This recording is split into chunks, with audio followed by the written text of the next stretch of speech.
Welcome. I'm Steph, an intuitive hypnotist from Quebec, Canada. I'm Julie, a past life regression hypnotist and Reiki healer from Wisconsin. And together, we are the Soulful Mystics.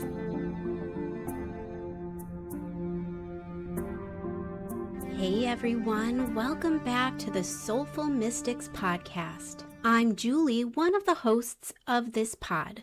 Just a quick reminder that Steph has an amazing introductory rate for new clients. Please check her out. She is incredibly gifted and her sessions are so transformative. To find out more about Steph's offerings, please visit soulfulstephanie.com.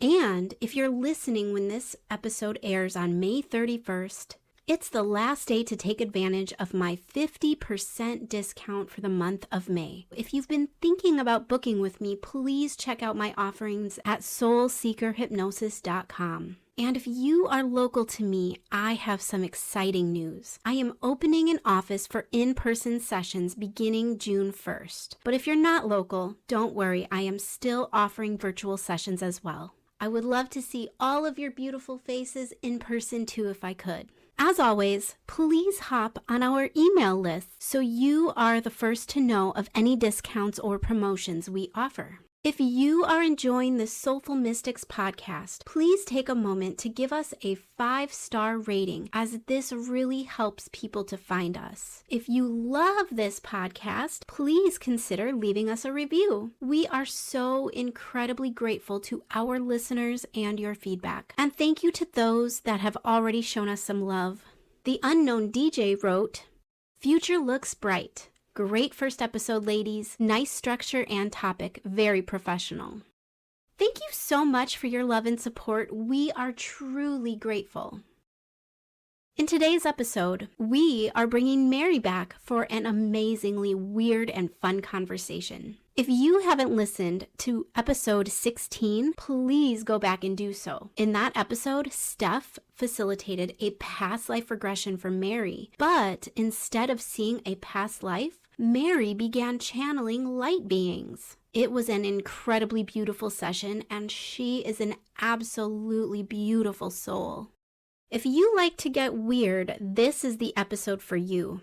We talk about visitors in the night, dreams, aliens, and of course, we discuss Mary's light beings. This conversation starts with a discussion of a being that visited Mary the evening of Super Bowl Sunday. She went to bed early and woke up to something crouching over her. She closed her eyes, hoping it would go away, but when she opened them, it was still there, looking at her curiously and invading her personal space. Steph and I know Mary through Gina Sears' kinship group. Gina is the host of Past Lives and the Divine, in case you didn't know. Mary had shown us a drawing of what she saw in one of our kinship meetings, and let me tell you, it was creepy. If you have any questions for us or for Mary, please send us an email at soulfulmysticspodcast@gmail.com. We would love to bring Mary back on the pod, and honestly, I know I can speak for both Steph and I when I say that we could listen to Mary's wisdom and stories all day long.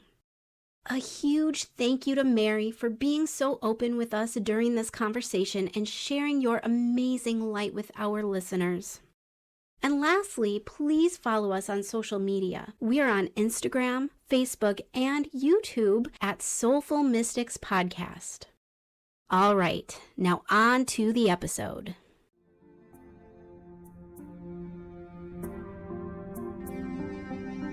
Yay! How are you all? Pretty good. Good. A lot better. Things have been better the last couple days. Yeah. That's good. Yeah, it's been a little intense, hasn't it? Oh my gosh. Yep. Yeah, for everybody too, not just me. Yes. Are you feeling a bit better now, Mary?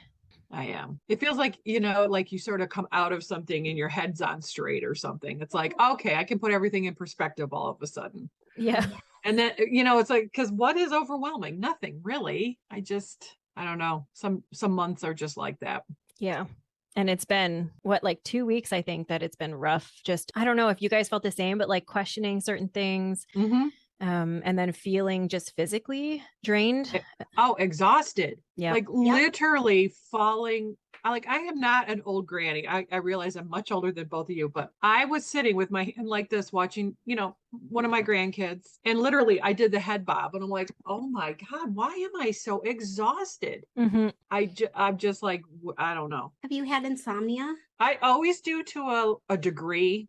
Mm. I don't ever sleep, like go to bed and sleep 8 hours. I always wake up between 3 and 4, and then I'll wake up maybe around 5 again.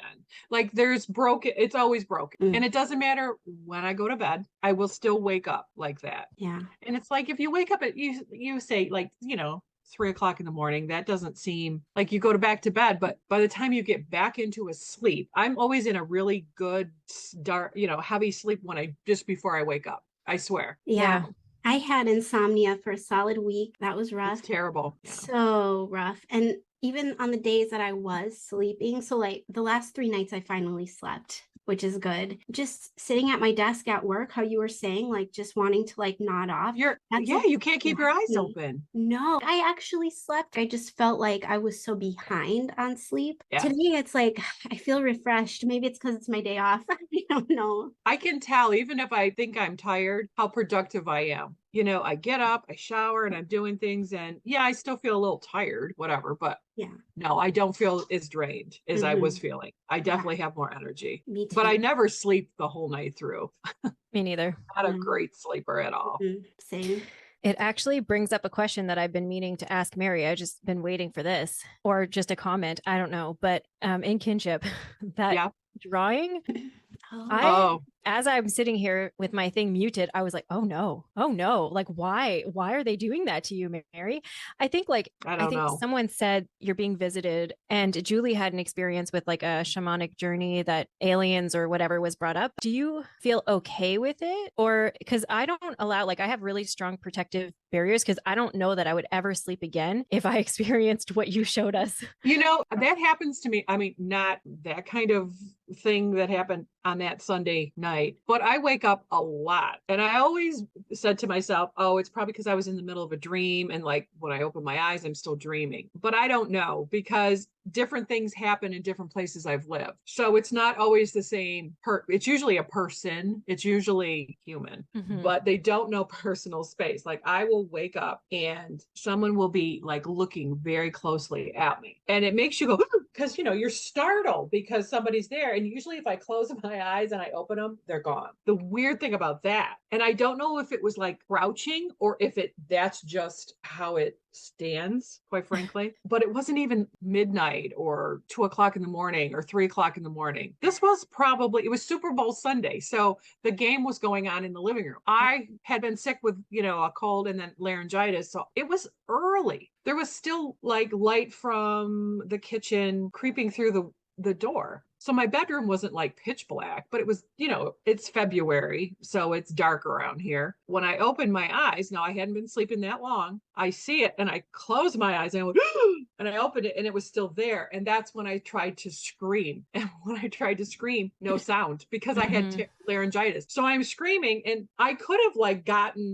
moved and gotten off the bed on the other side, but I didn't. I screamed and I just came running out of my bedroom because Ron was here. Usually he works nights. Normally when I have he's not around, I'm here alone. But when I said something about, I always wondered if we had that earthquake, and it was a 4.2, and I live, Western New York. We don't get earthquakes, but this one was 6:15 in the morning, woke me up, shook my house. I thought something hit my house. I looked up those dates, and I don't even know why I did just before we got on, but that earthquake was February 6th and Super Bowl Sunday was February 12th. Remember I said in my head, I'm like, did that open something? Did that do something? Because I almost feel like it was something that's been here. And I don't mean here in my house. I just mean here Mm-hmm. inside the earth for some reason. And I'm like, oh my God, those dates would work, wouldn't they? If something was opened or cracked open when we had that earthquake. And then on February 12th, Super Bowl Sunday is when I had that dream. Now, I have been better at setting intentions when I go to sleep. You know how you can close your eyes and swirl the light and say only positivity, only good. You know what I mean? Like surround yourself with light before you go to sleep. That helps. Definitely helps. But yeah, that was a very freaky thing that I don't normally see. Something that I see people. I have seen lots of different people, but I've never seen that ever. Yeah, well, even people like, oh yeah, like being that close to your face. No. Yes. One time, oh my God, I was having a dream, but it was almost like a past life dream. The end of the dream, I ended up asleep somewhere on this little cot. It felt like I was in my own bed because I was laying on my left side like I do, how I sleep. And I felt safe. There's a whole lot of this, but I felt very safe. And all of a sudden, a rat climbed up. Now, I always hold a pillow right here. It climbed up on that pillow. And I woke up from that dream, pushing and like actually acting it out. And I was so like, my reality was that happening. I was so scared. I wouldn't put my feet on the floor. I reached over, turned the light on, and I'm looking. I pushed my pillow off and I'm like, okay, that was a dream. But boy, did that feel effing real. And this rat, oh my God, that was awful. That was a dream, but it was a very real dream. So it was a weird dream. You just triggered a memory for me. I've experienced the exact same thing, except with a big spider. Just like how you described it, like crawling up. It was like a dream, but in my dream, I was laying in bed. I was sleeping. I sleep on my left side, just like you. I hug a pillow, and it was like this huge spider like crawled right up over the pillow. And I jumped awake, and I'm like, batting at all my covers to get it away. And then I realized, oh, there was nothing there. Right. It was like the exact same way you described it, except it was like a giant spider. I don't know what's worse, a rat or the spider. I don't know. That dream was so bizarre though, because it was one of those detailed dreams that I have sometimes. It wasn't even this time. And I actually tried to Google. So, okay, maybe you guys know more about history. In my dream, I think I was actually a woman, but I was going to go steal bread off a train. And it was probably very, very early morning, but the moon was still out. And there were other people with me. And now I'm standing on like this hilly area, and there's long, tall grass. And to my right, there's this dark wooded area, like a forest. And I know that, and in my dream, I knew it. If you go down the hill, there is a train stop. And for some reason, there was going to be fresh bread put on this train to take it somewhere. And whoever was with me, somebody was hiding in the shadows, we're going to go down there, steal this bread just for other people, not even for like, I had to do this for whatever reason. And I remember creeping along, and it was cold. It was very still. The only light was from the moon. You can see your breath. It was very cold. Somebody must have found out, because they were going to come and like probably arrest me or us. And I remember trying to run for those trees, but I knew with the moonlight, like I would be seen and heard. And so the only thing I could do was lay down in that real tall grass. And I remember laying on my back because I did not want to be killed, not seeing it coming from behind, and trying not to breathe heavy because I didn't want the smoke from my breath to be seen. And I know that there were men with rifles, and they were like looking through the grass. I never knew for sure if I made it out of there. But the next thing that happened in that dream was I was laying in this bed and I was safe. And I was laying on my left side, and that's when the rat came up. Wow. So I actually Googled, like, was there any time in history in Europe where, they would transport bread on trains? Like, why was I doing this? When was this? Because somehow it didn't feel like the United States. I think I was in some other country. But how do you Google that? Did that ever happen? I tried to figure it out because it really felt like it happened to me. Mm-hmm. Well, a lot of people would travel by train too. So maybe it wasn't necessarily that the bread was being transported, but it was being put on to feed the people that were traveling on the bread. Maybe. On the train. On the bread. But somehow I knew there was going to be like this fresh bread put on that train. And it was in one of the end cars. And we, whoever this was, and the other ones that were with me got away. Like as soon as you get to like within the forest of those trees, it's because you knew where you were going, and no one would find you. You know, it felt like a Robin Hood kind of situation, only not robbing a train, just stealing the bread to feed hungry people, whoever they were. It was just bizarre. But I tried to look that up. I'm like, did that ever happen in history? Like, I feel like it happened, but I don't know when, where. Yeah. Mm-hmm. I mean, I'm sure it did. Like, why wouldn't it? I know. Perfectly logical.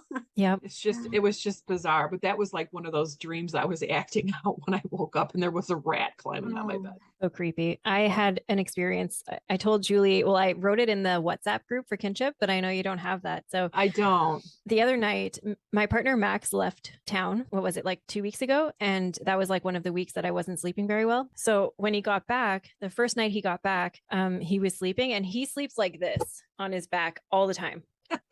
Hands crossed on his chest. I don't know why it always creeped me out that he slept like that. Yeah. But I don't like, it just kind of is what it is. He always talks in his sleep. He talks in his sleep very vividly. So I know what he's dreaming about when he's talking, because it's usually about war, about gaming. Like I can tell, and I could tell almost who he's talking to just based on, like, he's English and French. So sometimes it's French, sometimes it's English. The first night he got back, I couldn't sleep. So I was awake. I know I wasn't sleeping, was fully awake. And he started talking in a different language. I don't know what language. French. Not French, not English, nothing that I am familiar with. It wasn't Spanish. It's not something that I'm familiar with, but I can tell he was having a fluent conversation. And it kind of reminded me of Latin. That was the first thing that came to mind. Wow. I smacked him so hard because it was like my instinct of, I watched The Exorcism growing up and it terrified me. And that was the language.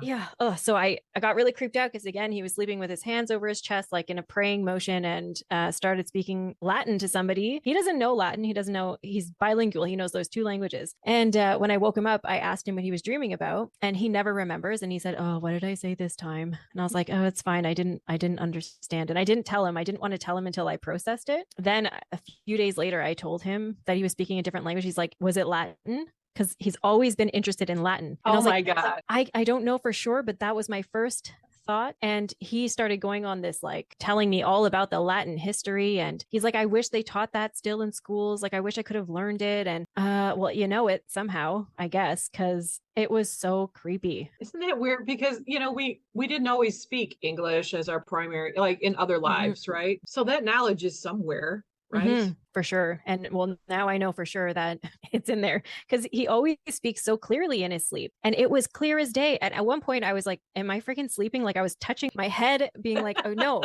I'm not sleeping. This is really happening. And yeah, it freaked me out. I should have recorded it, but it just freaked me out so much that my instinct was to hit him, to get him awake. Come back to me. My husband does talk in his sleep too.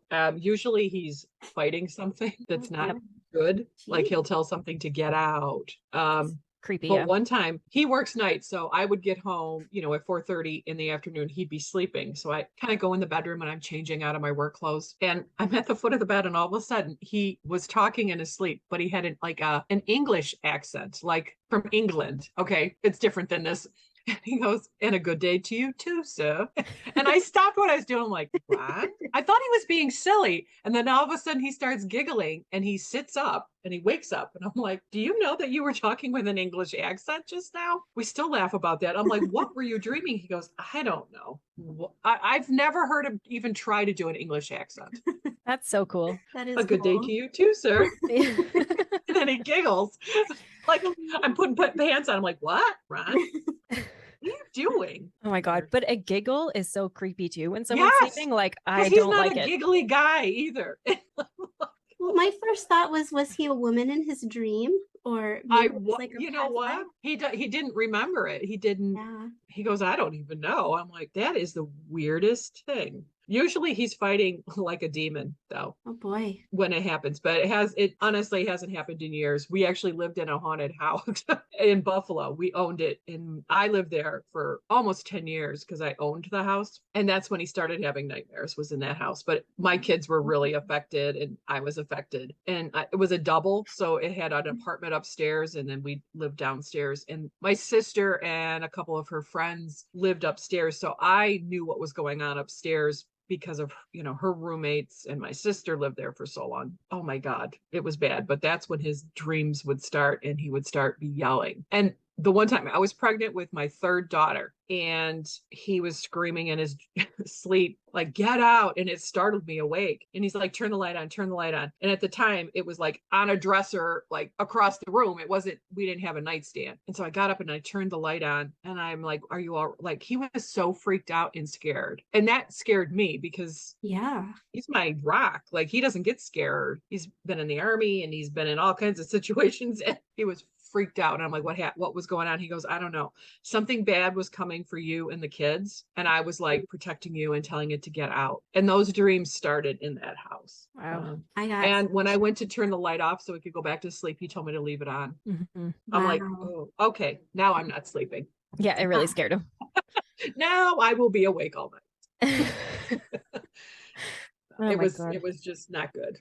I'm so glad we got rid of that house. And we joke about it. He goes, we could probably sell this house, buy that house back for really cheap at this point. Like, we are not living our last days in that house. No. It's not worth it. No. Oh my God. Julie, if you feel comfortable telling the story of the shamanic journey, because I am so curious to see what Mary thinks about the whole situation. I've never done that either, so I would love to hear this, Julie. Yeah, this was my first experience with it. It was a little bit different than I expected, which is fine. I didn't know what to expect, but I thought I was going to be the one going on the journey, like kind of like a guided meditation or hypnosis, like similar to that. The shaman lady that I was working with, she did the journey for me and then relayed the information that she saw. See, I didn't know that either. Yeah, and it was really cool. I mean, I just laid back. We did it all over Zoom, so I just laid back in my bed and closed my eyes and I listened to the drumming. I feel like that was the beginning of a series of events. But it does open some doors. Yeah. And I can get into that too if you want. Yes, I want to hear it all. Okay. So this was just like maybe 3 weeks ago, right, Steph? It wasn't very long ago, 3-4 weeks ago, maybe. It was April something, the end of April. Anyways, so I lay back and she starts drumming and instantly it's like a running joke in my household that I see faces and I see them in my mind's eye. It's not like they're standing in front of me. It's just I see a face in my mind. And I saw my husband.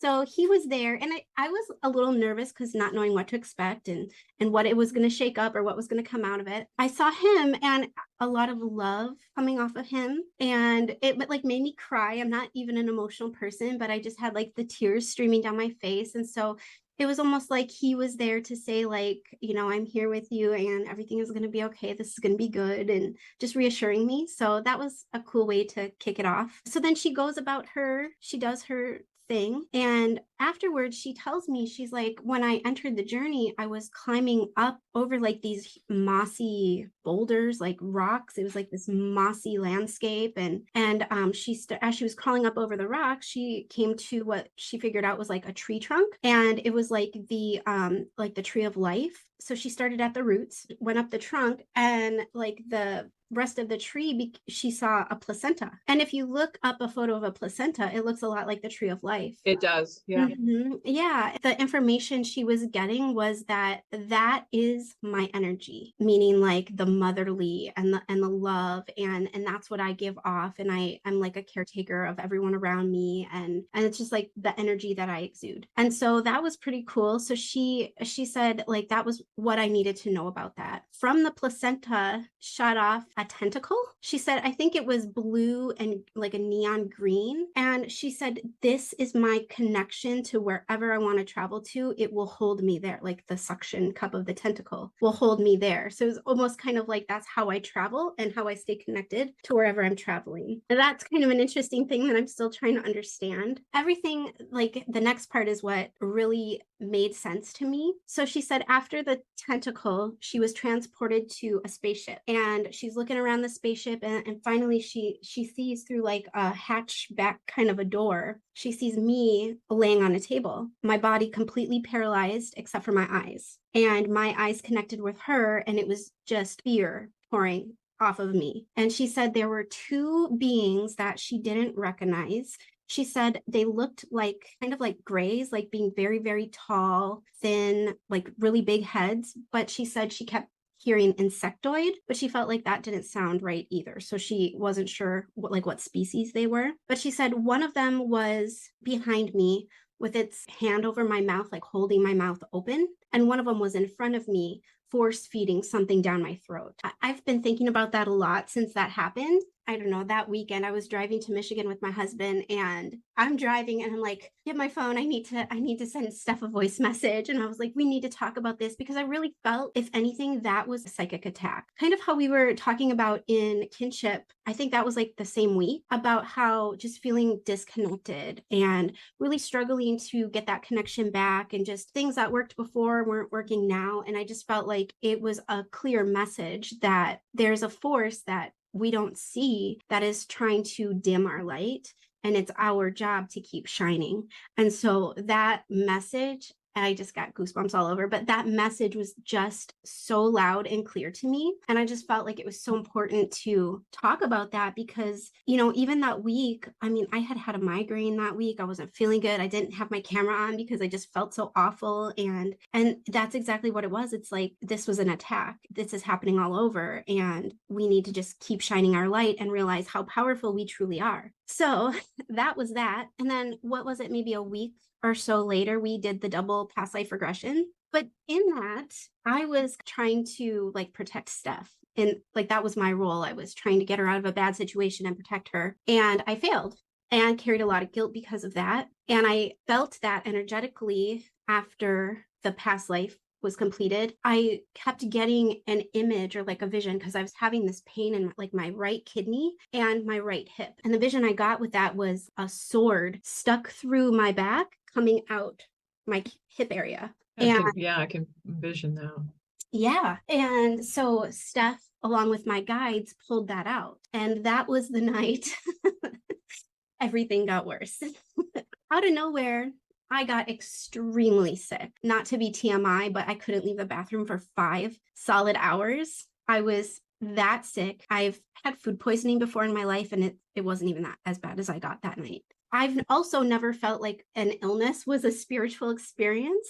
So it sounds kind of weird. I knew exactly this is what was happening, and I was releasing everything. I could feel so much intense energy like surrounding me. I was begging to my spirit guides the whole time to please don't let me die, because I felt as though I was being lifted out of my body. And then as soon as another like violent wave of nausea would hit me and I'd start vomiting, it was like right back into my body. And there were times where I was having to hold on to the bathroom counter so I wouldn't pass out. Anytime I've gotten sick or felt a little lightheaded, like, oh, I'm going to pass out, and then that goes away. No, it was constant feeling of being lifted up out of my body and then sucked right back down in as soon as I'd start vomiting again. I've never experienced anything like that in my entire life. I went through that. This was 2 weeks ago. And so I went through that sickness, just completely wiped out for days. I couldn't eat. I didn't have an appetite. If I would try to eat something, I would feel sick again. Not like I was getting sick, but it would just like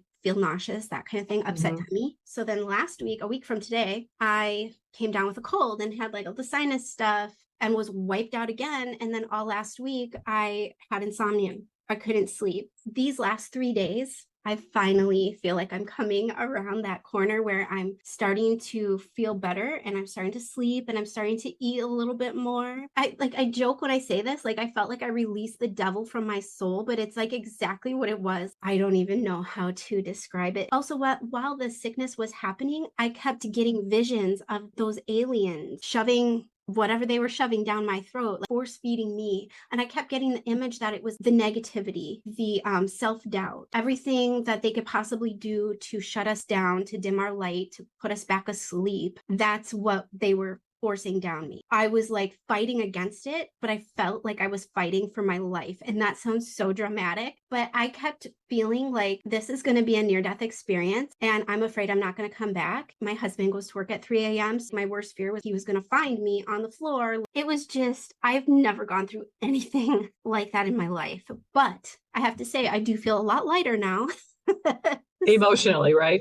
Yeah. Oh my gosh. Yeah. It was just, I had so many different thoughts going through my mind. I also knew I just had to let it happen. Whatever, like, I had to surrender and just let this illness take its course and just release everything I could possibly release.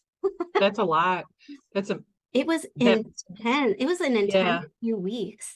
It's almost exactly what she saw in her journey was coming for you. Yes. Yeah, I didn't think It's about almost, that. and not that I don't think there's evil otherworldly beings, because Mhm. not everything has good intent, Right. but it's almost like that was a visual for you to see what was coming and how it would be purged. Like if somebody force fed you and then you brought it Mhm. all up, right? Yeah. It was a visual for you, and it was going to be scary and intense, Yeah. just And like that vision she was seeing of you. If somebody's forcing something down, it's it's gonna not going to come back. stay. It's going to Right. release. It's going to come back Yes. up. Yeah. And Steph, even we were talking about this before, and she made the connection about how, like, an alien abduction, most people don't know when it's happened, or like they're A not. lot of people, I wondered when she was seeing you, was it the present day you? Was it a younger you? Good question. She didn't say, and I didn't even think to ask because I was just like, so blown away by what she was saying. I've never gone through anything like that, and I love aliens. Like, I think, not that I've ever had an experience before this, but I've always wanted to. Like, I've been very drawn to that. Steph is like, well, maybe it was an abduction and you just didn't know it. Could be. What if it was? I don't know. I have no idea. But either way, what I needed to know that information, because it also helped with the purging and the surrendering to it. But what I Right. refused to surrender to was the being lifted out of my body. There were times I was like pounding on the counter because it was something physical that I could feel and touch, and it would like ground me back in my body. Or the vomiting, like the way that violent wave was just awful, and that would ground me back into my body, as weird as that is. I think because it's such a physical thing. It's so vulnerable. Yeah. There's nothing you can do but to surrender to it. It doesn't matter where you are. Yeah. It's going to happen, right? Exactly. I'm just freaking glad I got through it because I was not so sure. I thought I yeah. that was how I was gonna leave this earth. It makes you feel your own frailty, right? Yeah. And Like I think I'm so technically strong and I it can get through happened. anything, and then you're put in this vulnerable situation where you just have to surrender to this frail human moment of that Yeah. illness or that negativity coming out of you. Yes. And nobody likes to feel weak or vulnerable. I don't. Mm-mm. I hate that. But it's a human Yeah, thing. absolutely. These shells are not or the meat suit, I Yeah. think is what Gina calls it. Right. And that was one thing she said too, because all I could move was my eyeballs. So I'd look over to Mhm. her. And so what she did to get me out of the situation was she switched out my body for another vessel, just like an empty vessel. They weren't even aware that it wasn't me anymore. They just kept feeding, just kept feeding. I don't know. Yeah. Boy, it's very symbolic to me, like of Yeah. all the shit you've been fed over the years, right? Mhm. We don't even know we're being fed to believe. Yeah, absolutely. I mean, it can be from growing up with a narcissist, from Oh, Lord, society, yeah. Yes. governmental things. They want you to believe one thing, but really something else is going on. They And don't want you to ever go inside and mm, realize that you have the answers and the strength in there. They teach us that everything's on the outside of us, everything, even religion. Oh, God is out there. The answers are out here, to prevent us from even looking inside. And if that's what spiritual awakening it is. mhm, It's when you realize you've had all the answers inside you, that the true miracle is that we are all interconnected and we're all connected to that divine, whatever you call that divine. Some people say God, some people call the divine Buddha. It doesn't matter what the actual religion is, it's still the same love source that is. And I mhm. was raised Catholic, and I can tell you, I have battled my own, like, because I don't necessarily agree with the 100% teachings of the Catholic Church. And I And really what I feel is I'm only hearing part of the story. I don't think you're telling me the whole story of this man, Jesus, and, Right. and what really happened. And I felt that from a child. And what is missing is the whole story. And Yep. even the Catholic Church does not want you to connect to that love source from the inside and realize that you are that. It's not outside of you. It's all inside of you. Mhm. And that whole situation was allowing you to see that the source is inside of you. The strength is inside of you. You can shed all of that crap you've been fed. Yeah. Literally. That was such a message. And I felt like other people needed to hear that too, because Yeah. I know I wasn't the only one feeling like my light was being dimmed, so to speak. That Yeah. connection. When you can question your own light, you question everything that you have gone through, and there's no validation all of a sudden. We shouldn't always have to have an outside source validation. That makes my ego feel good, but Yeah. I should know like I know, like I know. Mhm. And I do most days. But yeah, you get vulnerable like that. And then it makes you feel weak and it's heavy. So you feel tired when you Right. start to question that. Yeah. And there's another story I want to tell you, because you had talked about that being that was over you and you tried to scream and no words would come out. I have had so many dreams like that, where either I'm trying to scream in the dream and nothing comes out, or I'm trying to fight for my life and my punches aren't landing, or I'm just very clumsy, or it feels like there's no gravity or something, so it's like there's no oomph behind my punch or whatever. That day that I was driving in the car with my husband and I had to make him help me message stuff, the night before that I had a dream where I was actually able to stand up for myself in this dream. I don't even remember the meat and potatoes of this dream. I don't remember what was going on, but the most important part is what I remember. It was me and some other man, and I don't recognize him, couldn't see his face, don't know who he was, nothing. I don't know what he was doing to me, but I was fed up with his shit. And I was like, I'm not going to take this from you. I'm going to stand up for myself. Mary, if you don't know, I'm only 5 feet tall, so I'm very short. And this man was very tall. I went to punch him, but what happened to be level with my punch was his, know what? His vulnerable penis. spot. Yeah, yes. It was a horrible spot to punch, but it felt very empowering. And I literally, in this dream, I was standing up for myself and I'm like, I'm not going to take this from you anymore. And I went to punch him.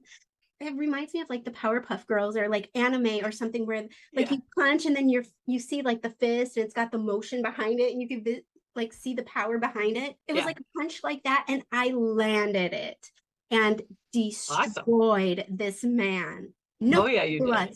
But I literally destroyed him. And the whole point of the dream wasn't to like hurt another person. It was, I finally was able to take my power back in this dream and scream when I needed to and yell and punch and just protect myself. I was finally able to do that. And that happened, that dream was right after this journey as well.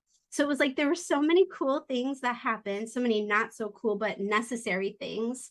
Grateful that it's over. But I look back and it's like, okay, now I know the importance of this. I really needed to go through that, even though it was very intense and scary. Now that I'm on the other side of it, I needed to go through that. It's all connected. Every part of it is connected. Yeah. Oh my gosh. Yeah. Steph, have you ever felt like you have any connection to aliens? And I don't know what else to call them or anything. Not aliens. And so that's why it really intrigued me. I am fascinated by them, but I don't know anything about them. I don't know, when you say a gray, I don't know what that is. I picture something that's gray, but I don't know anything about them. For me, it's more human, like you described, except I don't see them in scary places. There was just one time that I saw something scary. My uncle and aunt have triplets, and they were very young at the time. They live in a haunted house as well. One of them was getting up in the middle of the night and clapping his hands. So he would get up and just start. My uncle would go into the room to see what was happening, and he would just be sit up in the bed sleeping but clapping his hands. And so my uncle would hug him and then he would go back to sleep. Logan is his name. was always really tired and just really struggling. And this was maybe a little while later, they decided to go to a shaman because he said that Luca was not letting him sleep. He's crawling on the walls and he's doing all these things. And so he ended up getting swimming goggles and painting the inside black, because even if he wore something over his eyes, Luca would be in his peripheral, making sure he can't sleep, or just, I don't know what he was trying to do. But so they went to the shaman, and the shaman, first thing she did was, and so they immediately believed whatever she had to say was meant for that situation. And that's why they went there. And so she said that there's quite a bit of spiritual activity in that house. One of them is a little girl who was, she had blood on her head. I think that's the way that she went. And she's in the house. And what she was doing was going into his body and making noise to get the attention from my uncle, to get the hug. And so the shaman said she's trying to get your attention, your affection, and your hug. And she can feel it physically when she's doing that within his body. So to just ask her not to do that, not to interrupt his sleep, and ask her to cross over. But my uncle feels so bad if she has nowhere to go. He wanted to provide that love and affection for her in a different way, as long as it's not affecting his kids. So then she went to the Luca, and she said he wasn't human. He's more like a trickster. So almost like there wasn't any harm that could be done by him, but also like it's affecting Logan and the other two kids as well. And me, I cannot go into that house. I've never went upstairs. I refused to, never went downstairs. And when I started opening up, I decided to go over there and cleanse it. Oh boy. I was like, yeah, I can do this. No, I regretted it, because after I cleansed it, I came home and I was sleeping, and I woke up to somebody whispering really loudly, "Luca."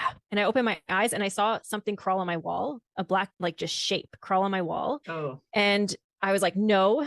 And I immediately just automatically called in my guides and sent him away. And it never happened again. I don't know where he is. I didn't ask if he went back over there. I did not. I'm just not going to do any cleanses like that with something that is a different entity. So I feel more connected to entities than the alien world, but I'm super curious because whatever Julie described of them putting things into her throat, like I watch a lot of alien abduction stories because I'm super curious. I don't know what you guys think about this, but I've never really been able to digest. One of the women says that in one of these documentaries, she gets abducted, taken to a ship, kind of like was what was described, and impregnated, and then sent back, abducted again, comes back not pregnant. So it's almost like they're using her as a vessel to produce a baby, but then they're keeping the baby and I guess growing the baby. I don't know. They're trying to develop some kind of hybrid. Okay, yeah.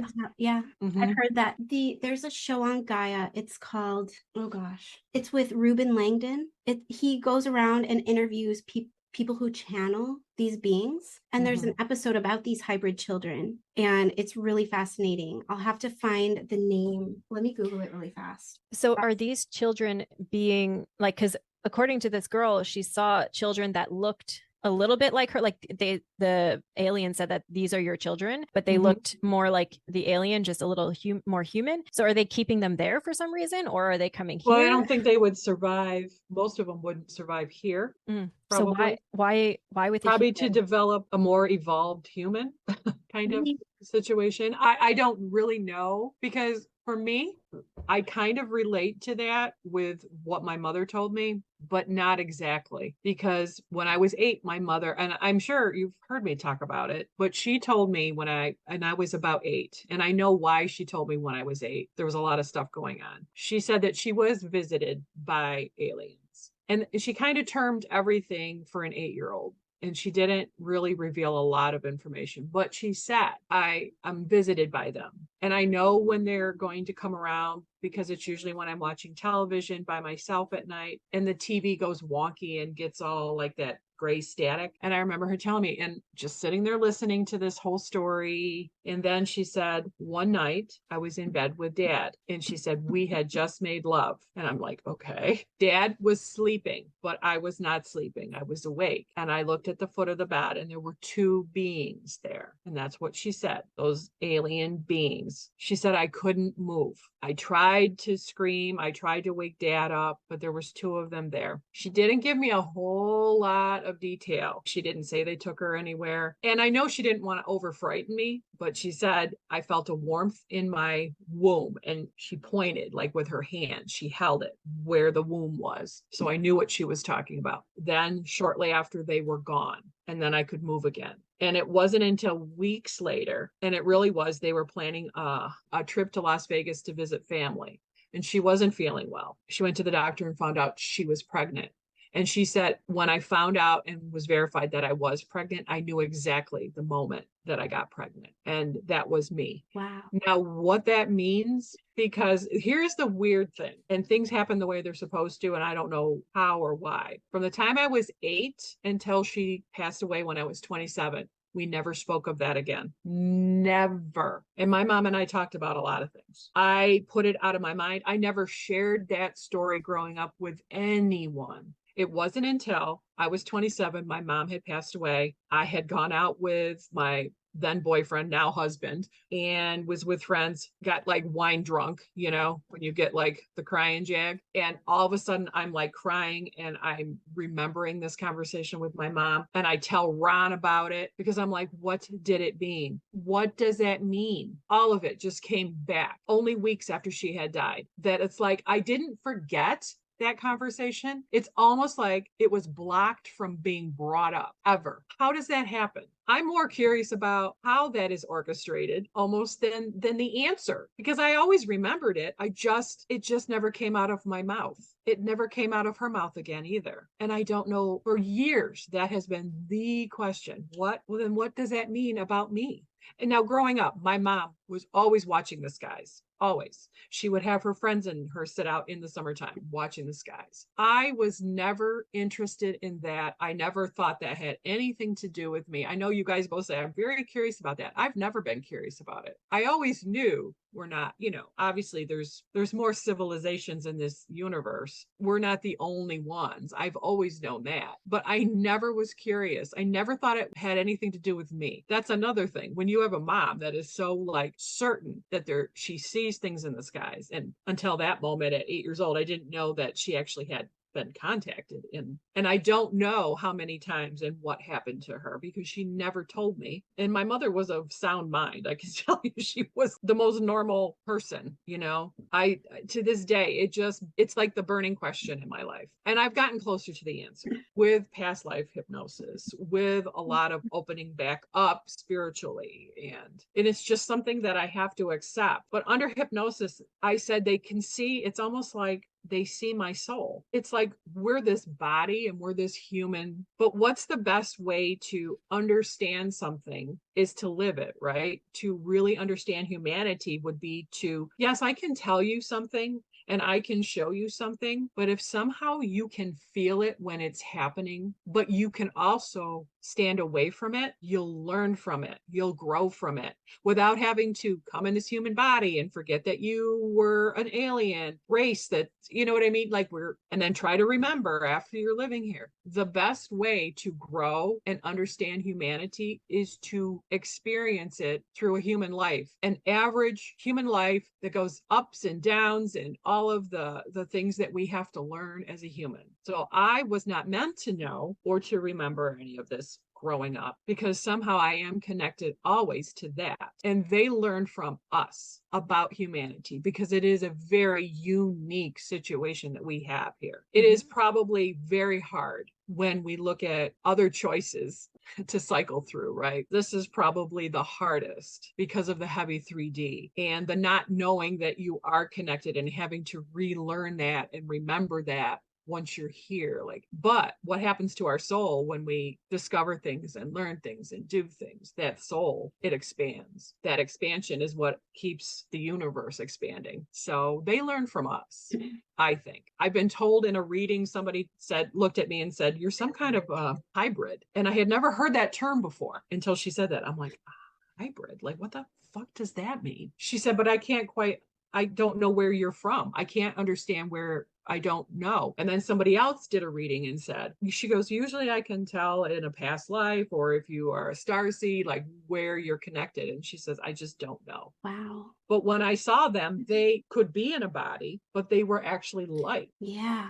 They were energy. they were light, but they exist somewhere in that form. I don't understand it. I really don't. That show that I was mentioning, it's Interviews with ED, it's Extra Dimensionals. And there is a really good episode on hybrid children. And as you were telling that story, I just kept going back to that episode. I feel that. I was thinking about this and that session you had with Steph where you were channeling these light beings. Yeah. Do you think that is a question you could ask them, like maybe in a divine guidance, what you can understand more about who you are, where you're from, that story, what your mom experienced? I did do one of those with Gina. And I think what happens is when you do regression, and you guys know this better than I do, it's like the information that you get, you remember, right? But then as the weeks and the months and all of that experience that you had, more and more information you come to understand based on that one past life that you saw or the lesson that you learned when you talked to your guides. And I think the more I go under hypnosis and ask that same question, the more ways I will be shown and it will understand, because what I understand now as opposed to 2 years ago when I first asked that question, like this big, you know what I mean? Like I do understand and I can't explain it, but I believe it. Like I believe they are connected. And does that mean that part of me is them? Well, yeah, because they're part of my energy. Like what we are in this body is only a part of who we are. Like this, like we are the total us expands out, as you know, like, you know, it, and so they are part of that. But that part of me, is the all of me. This body is just the experience. Fragment. Yeah. A fractal, right? That's what they said in that it's a fractal of the entirety. And it's here for the experience, to grow your soul. And yes, they want this planet to survive. They want humanity to grow and to realize its own power and be that sovereign being that we're supposed to be. Even selfishly, they want that, because if something happens to us, it affects the entire universe. It affects everybody, right? Anybody that's out there. You cannot just destroy one planet, and not affect the all, because we are all connected. And they don't want that to happen. And do I think they've intervened? Maybe at some point, if we were ready to destroy the entire planet where it would affect the all, something intervenes and we have to kind of start over again and learn. But the more people that awaken, that realize that you have the power and that you alone have the answers and that you are connected to that source of love that we all are little fractals of. And that means that we are all connected to each other and any living thing. That means the animals, that means the trees and the grass, like all of it. And I know that sounds like a concept that is so hard to like really wrap your head around. But if you realize that, you just go about your day differently. You look at life so differently, and you look at other people and their frailties, and with a little bit more kindness. It's a learning. There's a learning curve all the way through, because you're human. So you're gonna go back to getting angry at that person or hold that hurt against somebody. But if you can pull back from it a little bit, you realize we're all the same. Everything, and everything I think has a soul, whatever that means. Maybe it looks different for a dog or a tree or that bush, but any living thing is connected to the biggest thing. And I really believe that. And I think that is something that they have helped me as a human see, although I'm supposed to be human and that is my job. There's a big struggle there, because I want to know more. And I know it's almost like Christmas. You have all those presents under the tree and they're wrapped. You know that there's something there for you. You know it, but it's wrapped up. And it was done for my own good, so that this experience that they wanted to try worked. Because I can't know about the totality. I can't know everything about them when I'm growing up. I can't, because then it wouldn't work if I knew. I am just supposed to be that little girl growing up, and the wonderings and the amazement at all of, the world around me, and climbing the trees and trying to rescue a bird in the bush when my dad's like, Mary, you can't. The mom bird knows the baby's there. Oh, okay. Like, they learned about humans through just that, me growing up and feeling all the human feels. And it's hard to say that that was my job, that was my purpose. And your purpose evolves as you grow. Now that more people on this planet are opening to realizing it, I will get to know more about me, which is very exciting for me. I love that. Because it's more you can share with everybody. Yes. Yeah. That's what hybrid means to me. That's very interesting. And I haven't thought about that in a long time, but then it just came up, I think, because we needed to hear that, your story that surrounds that. Because what I was thinking is, so the light beings you channeled, like, I'd be curious to know if that fits the image of what your mom saw. And then I do believe that you're a hybrid of a light being for sure, but I never thought about aliens as a light being. I guess I have the mindset of aliens are kind of what I've seen in the movies. So I like the way that kind of opened my mind to the entities that I feel more connected to are also considered alien in that scenario. Because light beings, when you mentioned that, I was like, oh, yeah, I felt it. Whereas the more movie type alien, I don't have much of a connection to, because I've never really heard anyone talk about it. But we're hearing more and more about it now, thankfully, like that we're able to discuss it in a way that, not feeling like we have to hide things, or not us, but whoever's visited. I'm super curious about that, because I never considered that. I just thought that in a past life, you were living amongst the light beings. And I might have been. I don't know. Probably. But then they're also connected to your human body. And that is kind of mind-blowing to me. Like, I never thought about that aspect of it. I don't know how to explain it, but maybe it'll come more clear to me. But that is what I've learned, is that I am a human who has lived many lives. This, the human part of me. So I have a lot of experience being human, but part of my oversoul, the totality of me, has a direct line to them, so that they are living through me. In order to be connected, you have to have a piece of that in you. So as a child, I think a lot of times, like in my dreams, like I would fly, and I was convinced as a child in the waking world that there's a way to fly, like, because I can do it. I do it all the time at night. And that was that connection. And I think they had to take some of those gifts, some of those experiences that weren't typical, and put them in boxes that were little gifts. We need to kind of break the understanding, the knowledge connection between us, because we need to learn from you.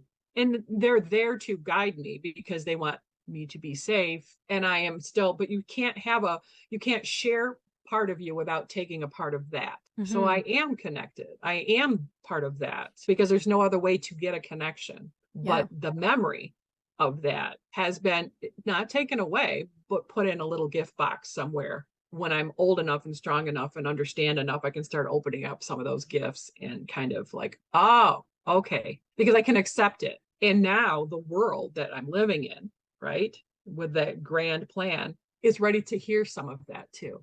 So it was all part of a plan all along. Oh, when I was under hypnosis and I wanted to know what my mother saw, I thought my guides were going to just talk to me and explain. But what happened was, like, I felt like I was laying in bed and looking at the foot of the bed, almost like my mother's point of view. Ooh, got chills. And what I saw at the foot of the bed was not clear, but the shape of those two beings was kind of what you would describe as something tall and thin, like those tall, thin grays. But it was almost like if you have frosted glass with a light. That's how I saw, like, I could not get clear. And when I started to really try to see them and get details, over to my left, which would have been facing me, their right, that's when this light, and it drew my attention. And that's when they started talking and saying, that's who they actually are, is this light. So they can take a shape, they can take a form with thought, with just thinking. But their natural state and what they are is that light. But they can take form too, Interesting. if they need to. Yeah. And I found that very interesting. I'm like, so they can look like whatever they want to look like, or what maybe you expect them to look like. Mm-hmm. But that's not in their natural state. And it was like this beautiful electric blue, like beautiful color. Wow. And it almost had like a white gold around it. Like if you're seeing an aura around something, it was like electric blue and then kind of like white and like gold on the fringes. But they were beautiful light. Wow. But it was the light that was talking to me after that. Those shaped things at the foot of the bed, I did not see anymore. And maybe because that just wasn't their true form. Right. Wow.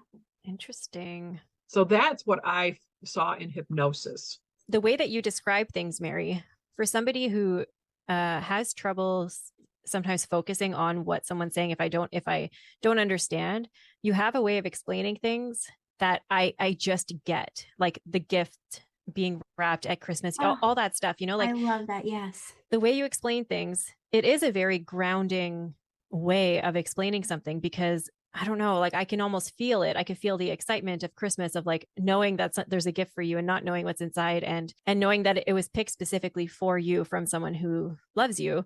It like, that's the kind of feeling that it gave me. And that's exactly what a spiritual gift is as well, is, know, your guides and your higher self, and whoever you believe is on your divine team is the one kind of gifting you with that as you learn lessons along the way. And I think that that's really a beautiful way of explaining it. It is exactly how it feels.